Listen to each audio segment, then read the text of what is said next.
oyintombi yakwaMdebuka ozalelwe Sterkspruit. Ndingumama olapha eKomani oqeshwe lisebe lezemfundo apha e-Eastern Cape.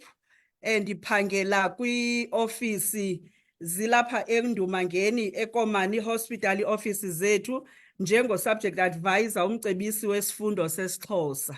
Enkosi. Nkosi kakhulu ke mem, khawuphinde ulungise iscreen as uvele kakuhle ngokupheleleyo. Sesibona neprofi emva kwakho.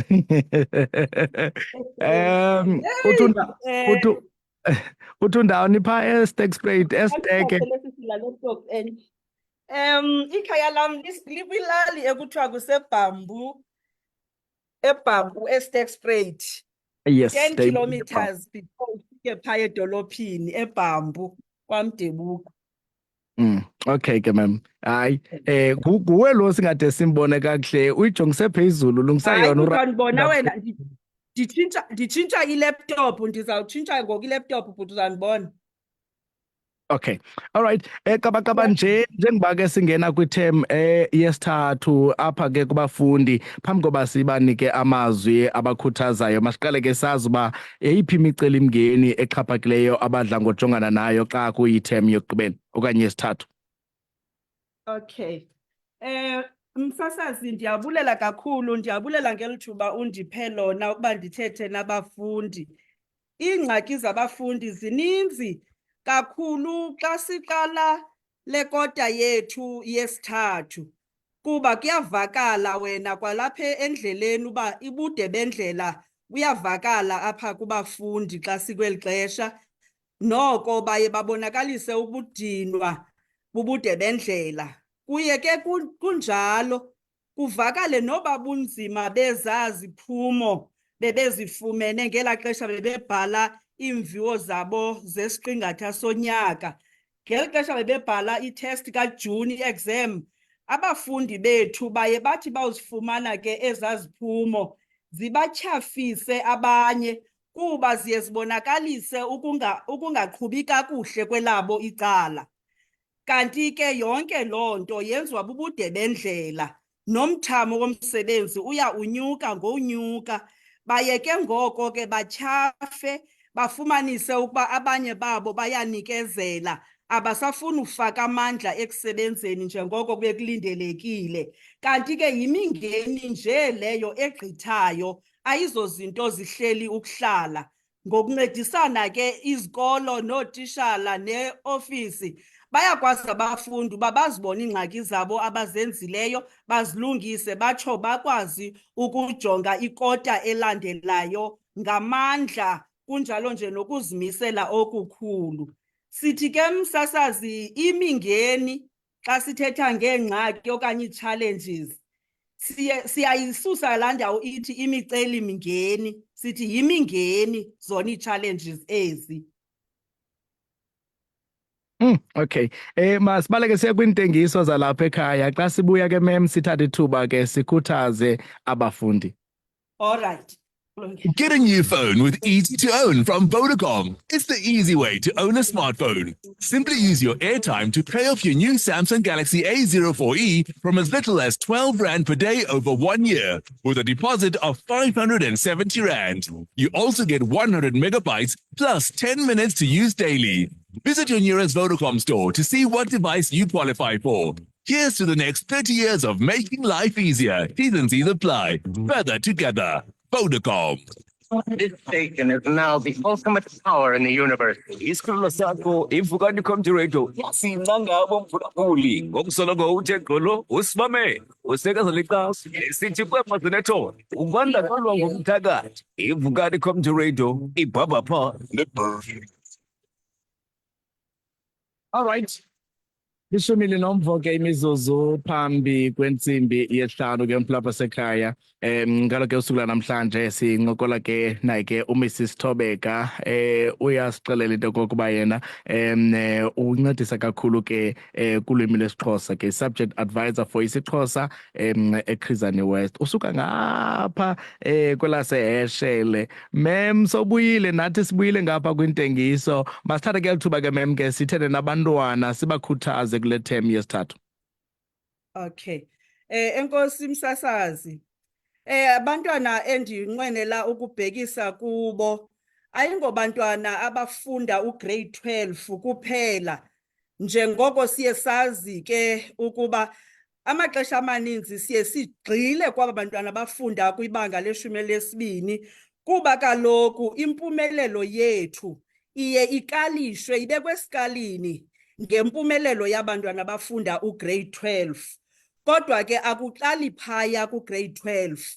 Abantwana bayasebenza ukuqalela phaya ezantsi. Ndizawubatsiba ke abantwana abafunda kwezaa zikolo zabantwana abasebancinci e-junior school. Ndifuna uqala ngaba bafundi bafunda kugrade 8. Sawabekela elinye ixesha ke abanye abaya. Abantwana abafunda kugrade 8 ukuya kugrade 12 ngabafundi base-high school abo. Iingqondo zabo ngokweminyaka yabo yokuzalwa sezikulungele ukuthwala umthamo wezifundo abazinikwayo e-high school. Loo nto ithetha ukuthi ke amandla abahamba ngawo aba bantwana bafunda kugrade 12 bebefanele uba nabantwana bafunda ugrade 8, grade 9, grade 10, grade 11 bahamba kwangawo. Iyawuthi loo nto uba ikhe yenzeka iyawusibeka endaweni ebanzi kakhulu, sizizikolo, sisisithili, siyiprovinsi, sililizwe ngokubanzi, kuba kaloku akulula ukuba umntu umgobe sele ephaa phambili ngokwasemfundweni. Bekufanele uba kwalapha kwagrade 8 ukunyathela komfundi kuyabonakalisa into yoba use-high school, kunjalo nje ukule ndawo imlungiselela ukuba makabe ngumntu omdala ngomso okwaziyo ukuzithatha izigqibo nokuzimela izigqibo azithathileyo amelane nazo ngokwasezifundweni. Amazwi am enkuthazo ke kwaba bafundi ngala mazwi athi kubo, bantwana bam, akukho nto imnandi njengokuba uthi xa usebenza usebenze ugxeleshe isiphumo. Xa ndisithi usebenze ugxeleshe isiphumo ke ndithetha ukuthi yonke into oyenzayo njengoba uyenza namhlanje uyijonge ukuba kwiminyaka emithathu, emihlanu, elishumi ukuya phambili ingakubeka phi le nto uyenza namhlanje, singaphileli ukujonga apha phambi kweenyawo zethu kuphela. Kuba amaxesha amaninzi into esiyibonayo kukuba abafundi bathi ngeli xesha besesikolweni bangabi nakuzimisela abanye babo, bayithathe kancinci le nto ukuba umntu uyafuneka ezifundele ade ayofika kugrade 12 kuba ziyafuneka ezezinye zezi zinto agqitha kuzo apha esikolweni, angazinaki, angazinanzi, angazifaki kakhulu engqondweni. Kwale xa ephambili phaya ngobomi umbone bheka efuna ubuyela umva ayowulungisa izinto awayezilungisile wazenza kakuhle ngelaa xesha wayenethuba lokuzenza, abe ke ngelo xesha sele ongezelele nolunye uxanduva ebomini bakhe, kungabi lula ke ngoko ukufezekisa oko akufunayo. Yile nto ndithi ke amazwi am okukhuthaza abafundi, msasazi, ngamazwi athi sebenza, ujonge kwisiphumo ukuze ukwazi ukuba le nto uyenza namhlanje uyenzisisise kakuhle, ulungele ukuba isiphumo sayo uyakumelana naso, kunjalo nje uyawuzidla ngaso. Ndiphinde kwakhona ke okay msasazi, ndingumntu othetha gqithi kanti azi ndawuva ngawe uba mandipheze. Ubeka mzali. Okay. Okulandelayo ke msasazi, abafundi njengoba benditshilo ndathi sijonga abafundi abafunda ko-grade 8 uya kwa-grade 12. Isifo esibangela ukuba abafundi bethu bangaqhubi kakuhle kakhulu kumaxesha amaninzi xa besebenza apha ezincwadini, sifumanisa into yokuba abazifundi kakuhle izinto ezibhaliweyo, imibuzo ukutsho oko. Abathi xa befunda umbuzo bawufunde wonke umbuzo bayowuma ekugqibeleni, bawugqiba bakrwelele ezi zinto zifunwa ngumbuzo apha kuye umntu. bayakrwalasa xa besebenza. Ndinqwenela uyibethelela le nto kakhulu kuba asiyonto yesiXhosa, asiyonto yesiNgesi, asiyonto ye-languages le nto ndiyithethayo, yinto edla umzi jikelele. Abafundi bethu bayakonqena ukufunda umbuzo bawugqibe. Yiyo le nto ibenza bangaqhubi kakuhle kakhulu kunokuba besenza. Ndiza kwenzela umzekelo, msasazi. Uye udibane nombuzo, mhlawumbi ndenze kumzekelo apha esiXhoseni. Udibane nombuzo othi, khetha isafobe uze uxele udidi lwaso. Asuke umfundi ayokhetha isafobe ahambise iphepha. Ndenza nje lo mzekelo ulula ke ukwenzela into yoba uyowungena nakwezinye ii-subjects kuba kuyatshiwo mhlawumbi naxa sijonga ezinye ii-subjects uba ikhona imibuzo edalwe yayimibuzo ejonge izinto ezimbini apha kumfundi. Makaphendule yena enika izinto ezibonakalisa uba uyazazi ezinto zimbini zifunwayo ngalo mbuzo. Umntu ngamnye ke uyawujonga kwi-subject ne-subject ajonge imibuzo ayoyijonga le nto ndithetha ngayo. Abafundi bethu ke baphelela kule nto inye yokuqala ibibuziwe, awugqiba ahambe esithi uliphendula iphepha, abe ke ngolo hlobo uwashiyile amanqaku engawaphendulelanga. Msasazi ke uba uyandivumela ndingathi ikwayile nto ibonisa le nto siyibone emakhaya.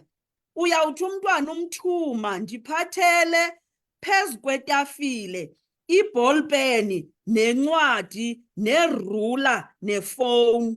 Uyawuthi ugqiba uthetha selethe jaju phaya uza kuphathela incwadi nerula kuphela uzishiyile zonke ezinye. Ayisothusi ke loo nto kuba siyayibona apha ezindlini, siyayikhalimela ke ngoku msasazi. Sisithi abantwana mabahlale bamamele umbuzo, bawetyise khona ukuze baphendule kakuhle ezincwadini. Wow, mahle kakhulu amazwi mem osiphathele wona namhlanje aza kuncedisa ke abantwana bazame ke ukukhabela ezipalini babhinqe ke mfutshane.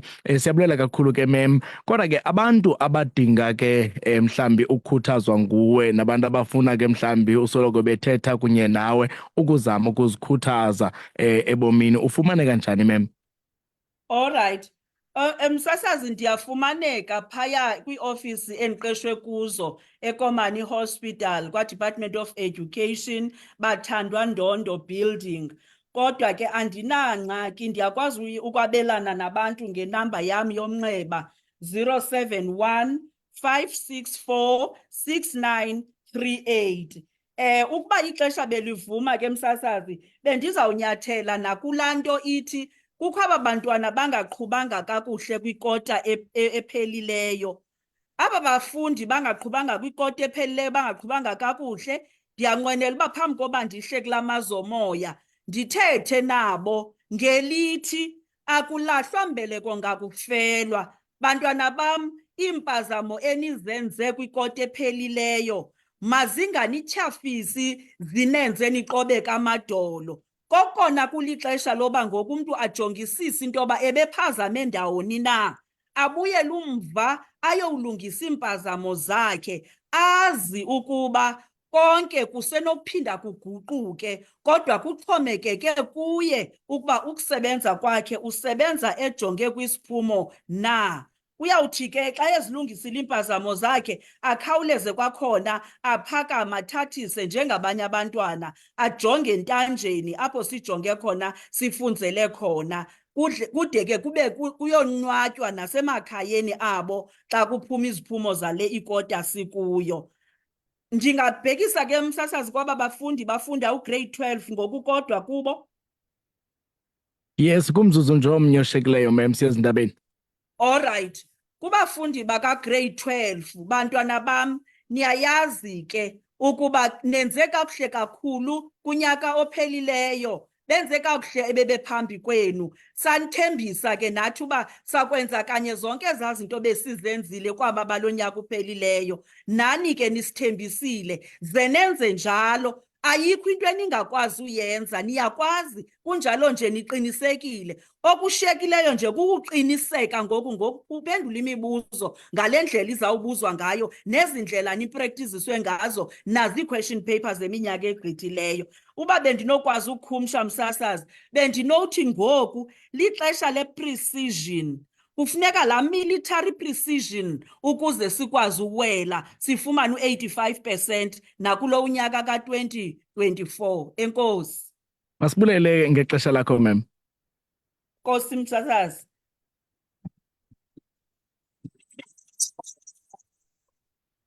Ixesha intsimbi yesihlanu, iindaba kwisikhululo sakho i-VCR FM nezifundelwa